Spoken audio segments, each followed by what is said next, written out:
کہ وہ اپنے بھائی کو کھائے، تو اپنے بھائی کو کھانا، اپنے بھائی کے گوشت کو کھانا، بات تو ایک ہی ہے۔ تو لہٰذا یہاں پر مضاف اور مضاف الیہ کا تعلق ایسا ہے کہ اگر ہم لحم کو محذوف کر لیں جو یہاں مفعول بھی ہے اور اس کی جگہ اخیہ کو لے آئے تو کوئی معنوی خرابی لازم نہیں آتی، لہٰذا یہ اخیہ کو ہم اس مفعول بھی کا درجہ دے لیتے ہیں اور اس مضاف الیہ سے مضاف کے پائے جانے کے باوجود ہم مضاف الیہ سے آگے حال بنا سکتے ہیں، لہٰذا یہ ایک قاعدہ اور ضابطہ کے تحت ہے، تو مضاف الیہ بھی اس میں آ جاتا ہے۔ لیکن اس پر ایک اور اعتراض ہوا قرآن کریم کی ایک آیت سے، وہ یہ ہے ان دابر ہؤلاء مقطوع مصبحین، ان دابر ہؤلاء مقطوع مصبحین۔ یہاں پر دیکھیں مصبحین یہ حال واقع ہے ہؤلاء سے۔ اب مسئلہ یہ ہے کہ جی یہاں پر یہ مضاف الیہ کے بارے میں جو ہم نے ضابطہ پڑھ لیا یہاں پر ایسے نہیں ہے، یعنی یہ مضاف الیہ اس دابر کی جگہ پر مضاف کی جگہ پر قائم مقام نہیں ہو سکتا۔ ان لوگوں کی جڑ صبح کے وقت کٹی ہوئی ہے، ان دابر ہؤلاء مقطوعون، اس حال میں کہ وہ صبح کرتے ہیں تو ان کی جڑ کٹی ہوئی ہے، تو ان کی جڑ کٹی ہوئی ہے، یہ لوگ کٹے ہوئے نہیں ہیں، لہذا ہؤلاء کو اگر ہم دابر کی جگہ پر لے آئے تو معنی درست نہیں ہو سکتا، تو یہاں پر تو یہ قاعدہ بھی جاری نہیں ہو سکتا، تو پھر ہؤلاء کو ہم ذوالحال کیسے بنا سکتے ہیں؟ اس کے بارے میں شارح نے بیان فرمایا کہ جی اس کے لیے ایک اور ضابطہ ہے، وہ ضابطہ یہ ہے کہ ہر وہ مقام جہاں پر مضاف وہ بن رہا ہو جز، کس کے لیے؟ مضاف الیہ کل کے لیے، یعنی ہر ایسی صورت جہاں پر مضاف جز ہے اور مضاف الیہ وہ کل ہے، جیسے یہاں پر اس مثال میں دابر اور ہؤلاء یہ دو چیزیں ہیں، دو لفظ ہیں، دابر اصل کو بولتے ہیں، اصل بمعنی جڑ کے یہاں پر استعمال ہے، اور ہؤلاء یہ کل ہے، تو جڑ اصل یہ ایک جز ہے اور ہؤلاء کل ہے، تو ہر ایسا مضاف اور مضاف الیہ جو اوپر والا جو اصول ہے وہ تو جاری نہ ہوتا ہو، لیکن یہ والا اصول جاری ہوتا ہو۔ یہ کون سا اصول ہے کہ جی جہاں پر مضاف وہ جز کے حیثیت سے ہے اور اس کا مضاف الیہ اس کے لیے کل کی حیثیت سے ہے۔ اب جب ہم حال کو جوڑ لیں کل کے ساتھ تو ظاہر ہے اس کل کے اندر یہ جز بھی آ جائے گا، تو گویا کہ جب مضاف الیہ سے حال واقع ہو جائے گا جو کہ کل ہے تو اس کے ضمن میں مضاف سے بھی حال واقع ہو جائے گا، اس اعتبار سے یہ اس کا حال بنانا مضاف الیہ سے یہ جائز ہو جائے گا۔ لیکن آگے اس پر ایک اور اعتراض ہے، اور وہ اعتراض یہ ہے کہ جی اس مثال میں ان دابر ہؤلاء مقطوع مصبحین میں دابر یہ تو ایسا مضاف ہے ہی نہیں جو فاعل یا مفعول ہو، بلکہ یہ تو انا کا یہاں پر کیا ہے؟ انا کا اسم ہے، اور ذوالحال کے لیے تو فاعل کا ہونا ضروری ہے یا پھر مفعول بھی کا ہونا ضروری ہے، تو اس اعتبار سے جب مضاف فاعل یا مفعول بھی نہیں ہے تو ہؤلاء بھی فاعل یا مفعول کی جگہ پر ہم قائم مقام نہیں کر سکیں گے۔ اس کا شارح نے جواب دیا کہ جی یہ جو مقطوع کا لفظ ہے، مقطوع کے اندر ضمیر ہے اور وہ ضمیر لوٹ رہی ہے دابر کی طرف، اور مقطوع اسم مفعول کا صیغہ ہے، تو جب یہ اسم مفعول کا ہوا تو اس کو نائب فاعل چاہیے، اور جیسے فاعل وہ بن سکتا ہے ذوالحال، اسی طرح نائب فاعل بھی ذوالحال جو ہے وہ بن سکتا ہے، تو یہ اس کے اندر یہ وضاحت ہے۔ تو مصنف رحمۃ اللہ علیہ پر حال کی تعریف پر جو اعتراض ہوئے تھے کہ تین چیزیں ایسی ہیں جو فاعل یا مفعول بھی نہیں ہے لیکن پھر بھی وہ حال کی تعریف میں داخل ہے، حال کے وقوع میں داخل ہے، اس کا جواب جو ہے وہ دے دیا۔ آگے شارح نے اس کی کچھ اور وضاحت فرمائی ہے، وَلَوْ قُرِئَ تَبَيَّنَ عَلَى صِيغَةِ الْمَاضِي المعلوم من باب التفاعل أو يبين على صيغة المضارع المجهول يبين من باب التفعيل وجعل الجار والمجرور متعلقا به۔ یہ یہاں سے مصنف رحمۃ اللہ علیہ بیان فرماتے ہیں کہ اگر ہم حال کی تعریف میں جو الفاظ ہیں، حال کی تعریف کے لفظ یہ ہیں ما یبین، یو ہے یبین ہیئت الفاعل او المفعول، لکھ لیتے ہیں اس کو پورا، ہیئت الفاعل او المفعول به۔ شارح رحمۃ اللہ علیہ فرماتے ہیں کہ اگر اس یبینو کو ہم لے جائیں تبینہ کے وزن پر، تبینہ باب تفاعل کا ماضی ہے،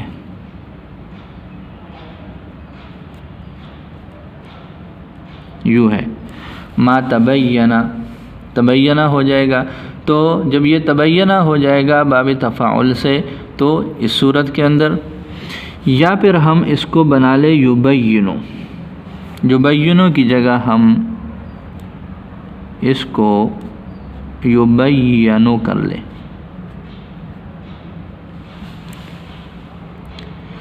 اور ہیئت الفاعل او المفعول به ایسے ہی ہو، ہیئت الفاعل او المفعول به، لیکن اس کے اندر تھوڑی سی تبدیلی یوں ہو جائے گی کہ اس صورت میں یہ جو بھی ہے اس کا تعلق المفعول سے ہے، اور اس صورت میں جو بھی ہے اس کا تعلق بن جائے گا یبینو سے، یا پھر اس کا تعلق بن جائے گا تبینہ سے۔ یوں بھی ہم کر سکتے ہیں۔ جب ہم یوں کریں گے تو پھر یہ مفعول کے ساتھ جو بھی کی قید ہے یہ ختم ہو جائے گی، اور عبارت کا واضح یوں ہو جائے گی اس کی وضاحت کہ حال وہ چیز ہے جس کے ذریعے سے تبین بھی، جس کے ذریعے سے واضح ہو جائے، یبین بھی جس کے ساتھ بیان کی جائے فاعل کی ہیئت یا مفعول کی ہیئت۔ اب مفعول اس صورت میں عام ہو جائے گا، یہ مفعول معہو کو بھی شامل ہو جائے گا، مفعول مطلق کو بھی شامل ہو جائے گا، اور مفعول بھی ان تینوں کو شامل ہو جائے گا۔ لیکن جو تیسری صورت ہے یعنی مضاف الیہ، یہ مضاف الیہ بھی اس میں شامل ہو جائے گا، تو مضاف الیہ کے لیے مسئلہ وہی کا وہی رہے گا، اس کی وضاحت کے لیے پھر بھی یہی قواعد بیان کیے جا سکتے ہیں۔ تو اس کی جو حال کے اندر جو لفظ ہے یبینو، اس کو تبینہ یا یبینو اگر بنا لے اور بھی کو اس کے ساتھ جوڑ لے تو یہ دو اس میں شق ختم ہو جائیں گی، مفعول معہو اور مفعول مطلق کی، یہ اعتراض سے خارج ہو جائیں گی، جبکہ مضاف الیہ پر وہی بات ہو جائے گی۔ تو اس کے لیے پھر وہی جو ہم نے وضاحت بیان کی، دو قاعدے بیان کی، اس کا ہونا ضروری ہے۔ یہاں تک ہم عبارت پڑھ لیتے ہیں اور اس کا ترجمہ کر لیتے ہیں۔ والمراد بالفاعل او المفعول به عام، کہ جی فاعل سے مراد اور مفعول به سے مراد عام ہے، من ان یکون حقیقتا او حکما، چاہے وہ حقیقتا ہو او حکما یا حکما ہو۔ فیدخل فیہ الحال عن المفعول معه، تو لہذا اس سے مفعول معه سے حال بھی داخل ہو جائے گا، لکونہ فی معنی الفاعل او المفعول به، اس کا فاعل یا مفعول به کی معنی میں ہونے کی وجہ سے، کہ وہ فاعل کا مصاحب ہوتا ہے یا مفعول به کا مصاحب ہوتا ہے، تو جو ان کا معنی ہوگا وہ اس کا بھی معنی بن جائے گا۔ وَكَذَا عَنِ الْمَفْعُولِ الْمُطْلَقِ، اسی طرح مفعول مطلق سے بھی حال واقع ہے، مثل ضربت الضرب شدیدا، فإنه بمعنی، اس لیے کہ یہ مثال احدثت الضرب شدیدا کے معنی میں ہو جائے گا۔ وَكَذَا يَدْخُلُ فِيهِ الْحَالُ عَنِ الْمُضَافِ إِلَيْهِ، اسی طرح مضاف الیہ سے حال بھی اس میں داخل ہے، كما اذا كان المضاف، جیسے کہ جب مضاف فاعل ہو یا مفعول ہو، يصح حذفه، اور اس فاعل یعنی اس مضاف کا حذف کرنا صحیح ہو، ويقام المضاف إليه مقامه، اور مضاف کو اس کے قائم مقام بنایا جا سکتا ہو، فَكَأَنَّهُ الْفَاعِلُ أَوِ الْمَفْعُولُ، تو گویا کہ وہ مضاف الیہ فاعل یا مفعول ہے، جیسے بل نتبع ملت ابراہیم حنیفا اور ان یأکل لحم اخیہ میتا، اس فإنہ یصح، پس بے شک صحیح ہے کہ یوں کہہ دیا جائے بل نتبع ابراہیم، بل نتبع ملت ابراہیم کی جگہ پر، اور ان یأکل اخاہ میتا کہہ دیں ان یأکل لحم اخیہ کی جگہ پر۔ تو یہ ان دو مثالوں میں تو یہ قاعدہ جاری ہو جائے گا۔ اب ایک اور اعتراض جو النذابر ہؤلاء مقطوع مصبحین پر ہو جائے گا، اس کا جواب او کان المضاف فاعلا، یا تو مضاف فاعل یا مفعول ہو، وہو جزء المضاف الیہ، اور وہ جزء ہے اس چیز جو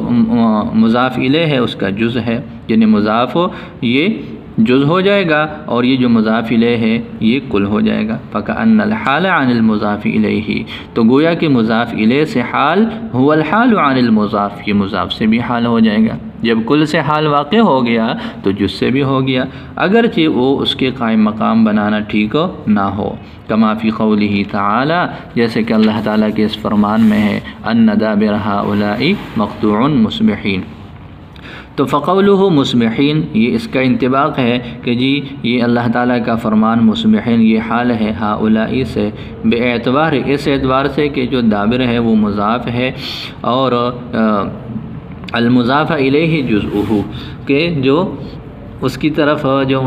اس کا جو مضاف الیہ ہے یہ اس کا جز ہے۔ فإن دابر الشیء، اس لیے کہ کسی چیز کا